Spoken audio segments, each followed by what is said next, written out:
So I'm gonna continue. If you are so whenever there's an issue, first the media has to cover it. In Canada, if the media covers something and it genuinely becomes common knowledge, they will pass a law, and they will deal with the fraudsters or whatever the deal is. They literally do. But I will tell you, there's been a lot of bullshit. I remember in the 90s there was Premier Fitness. They were notorious for screwing people over for their money, right? That was Premier Fitness. And then they would just change names. And then I got older and they changed it to Physio Med. So they would get bankruptcy or whatever they do, and they just open up as a new business under a new name. I mean, if you have 10 partners anyways, you got so many different people to open, so many different names to open a business. So they do it, but because of this law, it's hard to do. Believe it or not, how did I find out about this law? I paid a lot of money to a gym, found out that they were just fucking giving me a really shitty deal, found the Consumer Goods and Protection Act. Within 6 days, I was back there, got my money back, all of it.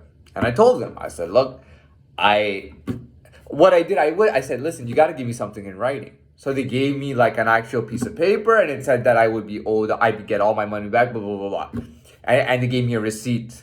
I believe they did give me a receipt, but that was to let me know it took like 6 days for the funds to be available, or for them to, sorry, it took about, I think it was six to 8 business days or something for the funds to come in. So they had to give me something in writing for all that, and I had it, and I knew I was gonna get it. I got the money. I was happy.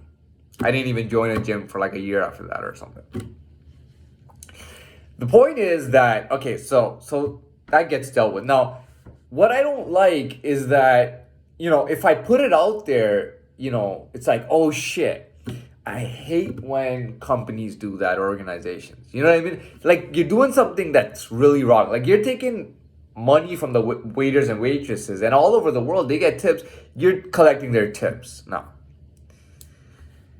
I mean, it's messed up because they're serving me and I'm giving them a tip based on their performance. Like, oh, they really did a good job. They made me feel welcome. They took care. They really explained the menu well. I'm gonna tip them well. Now you take the money that's supposed to go to them and you're pocketing it. And the worst thing is that when I tell you, come talk to me at the front of the restaurant, or in front of everybody, you say no, no, no, no, no. Either you talk to me in the kitchen, or you don't talk to me at all. And it's like, I wonder why, right? Because I have integrity. Now, despite having integrity, I'll tell you one thing about myself. Yeah, you know what? All the teachers would agree that I was just a very good student in all my years. A lot of teachers would say I was a very good student. However, although I was a very good student, I was in detention a lot. All the time.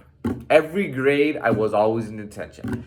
There was lunch detention, there was after school detention, and I was always in detention.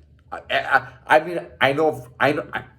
do believe that every year of school I had been in detention.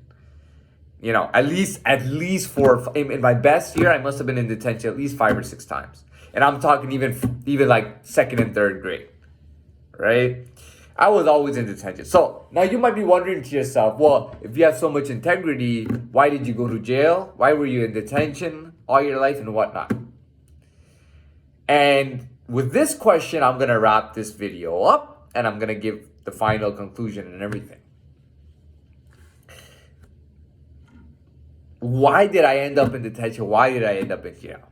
Why did that happen? Well, first of all, I didn't do what they wanted me to do outside of literal terms. Meaning, if I go to a job, they tell me you got to do A, B, and C, and this is your